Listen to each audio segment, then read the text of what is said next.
Kanu. This video is directed particularly to Pastor Sunday Adelaja. I watched an interview that you granted, and the topic was on why shouldn't the Igbos leave to form their country that they know as Biafra. And quite frankly, your response or your ideas that you gave to that video was very, very shameful, to say the least. I am very, very angry, and I'm going to, as much as possible, try to restrain myself from generalizing the Yorubas based on that your interview, because if I'm given a free will to speak, I would say you displayed the typicality of a Yoruba man. But I will try as much as possible to constrain myself because I'm very, very angry. I wouldn't blame. Now, I can understand why Mazi Nnamdi Kanu said Igbos should not attend Yoruba churches. Because if a pastor like you can sit in a public media and say the things you say, then I pity those who attend your churches. And I pity the whole idea where Christianity is tending towards to. More so that most churches in Nigeria are pastored or owned or channeled by Yoruba GOs.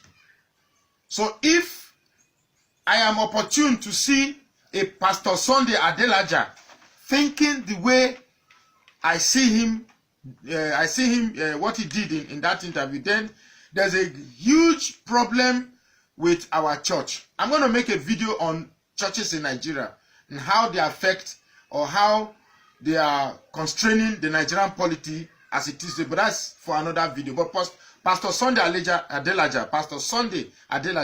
I am very, very, very disappointed in you.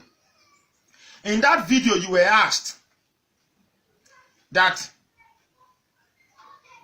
is it okay for the Igbos to leave Nigeria and form their country, since in certain quarters it is believed that it is a divine it is a divine pronouncement that Igbos should go.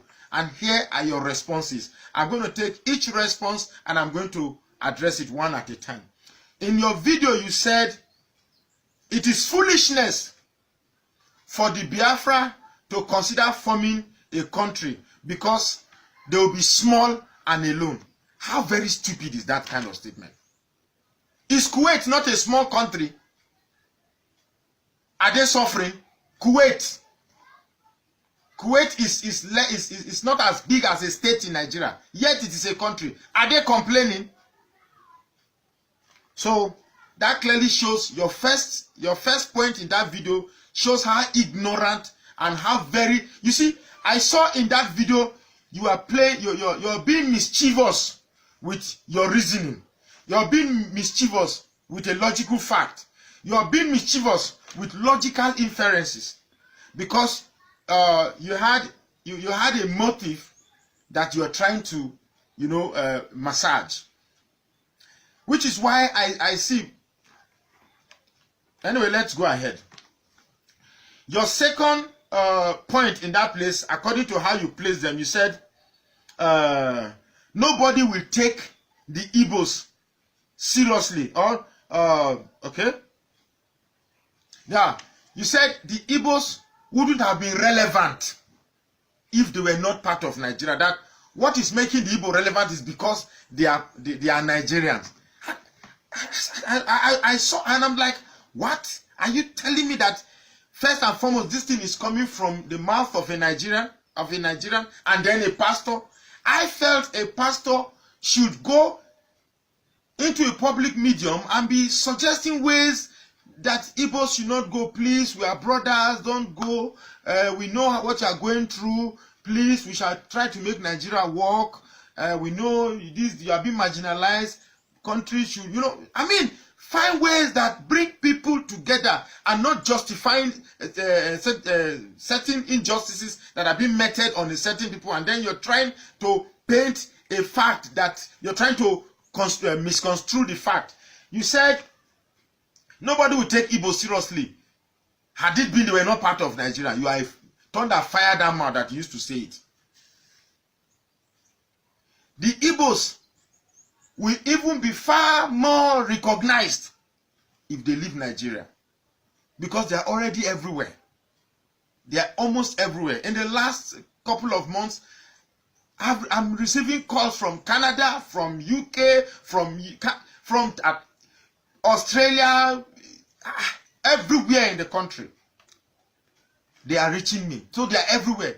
How can people with tentacles around the world not be important when they are part of Nigeria? Let's go. Your third point was that you alluded that if the Igbos leave, they will become inconsequential, like countries like Guinea, Benin, and Togo. I don't know. Are Togolese Igbos?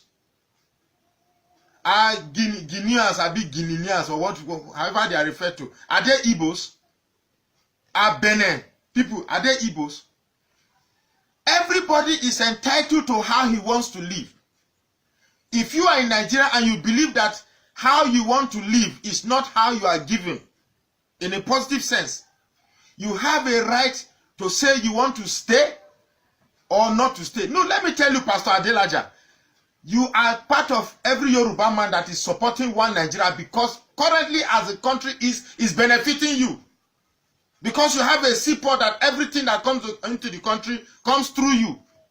Every part of the country, this mischievous romance that you have with the caliphate, such that whatever comes to the caliphate remembers their partner in crime and takes small of it and give to you. And therefore you want Nigeria to be one. Who says Nigeria must be one? When a group of people are dissatisfied, you ask yourself, why are they dissatisfied? If their cause, if their reason for dissatisfaction is genuine, you address it. Nigeria is falling apart, and you are coming on a public medium to say that to say all this rubbish. Now, your fourth point in that video was that Biafra is an ego-driven project. That it is the egos of the Igbo that is driving them to want to form the country they call Biafra. Can you imagine? Is this a pastor talking? Is this a pastor talking? So this Biafra you are hearing now, you think it is driven by ego? Because oh no, I'm disappointed. Let me tell you, Biafra is driven by an awareness consciousness. By a consciousness that being part of a country reduces you to less than nobody. Being part of a country requires that you must score 260 as against 170 that a caliphate should score before he gets into the university. Biafra is driven by a consciousness that being a certain tribe or ethnicity prevents you from being the president of a country, prevents you from getting important position in the country. That is what is driving Biafra. Biafra is driven by a consciousness that because you belong to a certain ethnicity, certain developmental project must not come to your side, but to the duo of the Yoruba people and the Hausa people who have held Nigeria by its brink.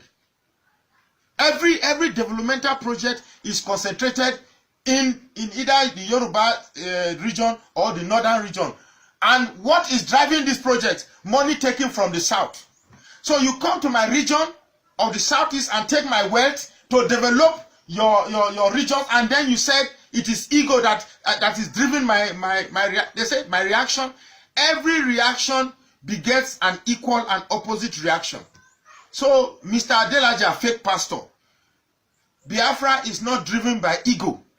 It is driven by awareness that the region is suffering injustice, and therefore that you take wealth from my region to develop your wealth, and you open your thinking mouth to say that Nigeria must be one.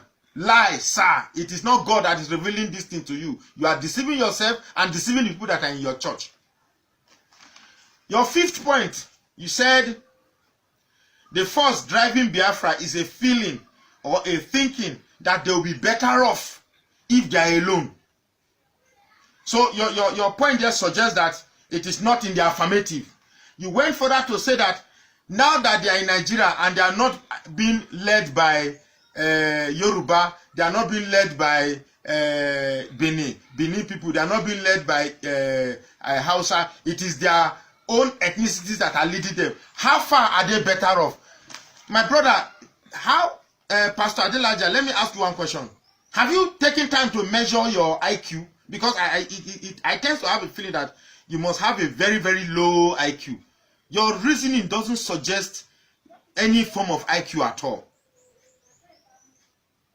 Let me tell you unequivocally that should a country emanate out of Nigeria and it is championed by the generality of the people in the Southeast, I want to tell you that that place will be paradise. Yes, the reason why you don't have the better offness, if there's a word like that now, is because we are operating a country, a federal system that gives too much power to the center, so that they can come to your region and determine what happened or what should not happen.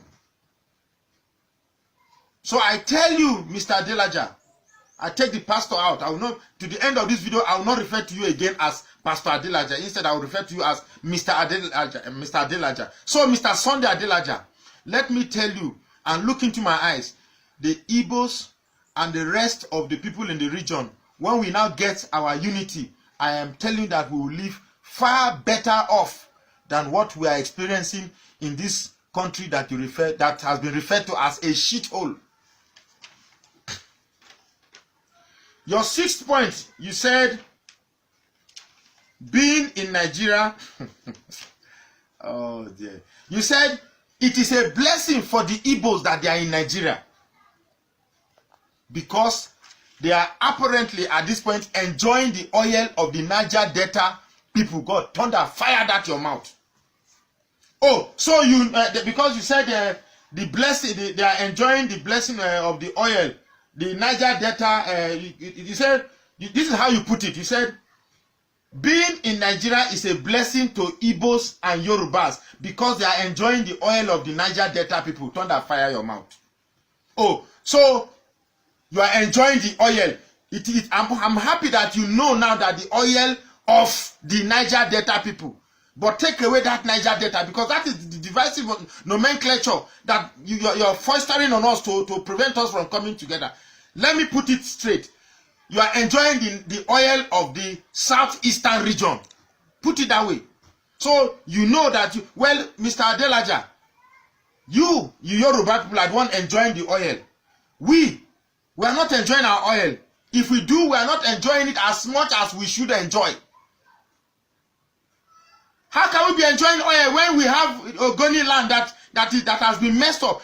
People of Biafra villages don't have potable water to drink. They have to export water to drink. And you call that enjoyment? People in Biafra cannot fish because the exploration of oil has polluted the water, and therefore it has made it ecologically uninhabitable by marine life. And then you say we are enjoying? Our farmlands have been taken over by oil spillages, and you say we are enjoying? Erosion have made our soil very bad without care from government. You say we are enjoying? Our roads are death traps in the southeast region, and you say we are enjoying? You, Mr. Adelaja, you are a disappointment and a disgrace to the profession of pastorhood. Your seventh point, as you put it, is that oh God. You said Biafra cannot survive without the allocation of oil. Can you see how very stupid you are? You said Biafra cannot survive without the allocation of oil. Can you see how very stupid you are? How can he be waiting for allocation of oil when the oil is his own? How do I wait How can you be allocating what is my own to me? By the grace of God, by the power of the real God that exists, I pray that fake pastors like Mr. Adelaja, if they don't repent, they should fall down and die. Die, die, die, die, die, die, according to Mountain of Fire. Because your falsehood is what is preventing Nigerian Christians from realizing the machination of the caliphate's political maneuvers. I'm so disappointed. I just watched the video a couple of minutes ago. I didn't know that such a thing is circulating. I would have responded much earlier than this. How can a man, you call yourself a pastor? A pastor should be bridging, not separating, or not making case for one side. If the Igbo say they want to leave, it's their right. It's their right. If they want to leave, they should leave. It's their right. You don't force people to remain in a place they feel they are not comfortable. And to say it is ego-driven. What is ego about that? When you are in a country that you don't feel you are recognized. If, I'm telling you, Mr. Adelaja, if Nigeria today is 54 years, 1960 to 2009, 59 years old, and the Yoruba man has not been president since its inception, and Igbos have been president, every other time has been president except Yorubas, would you be saying this nonsense that you are saying?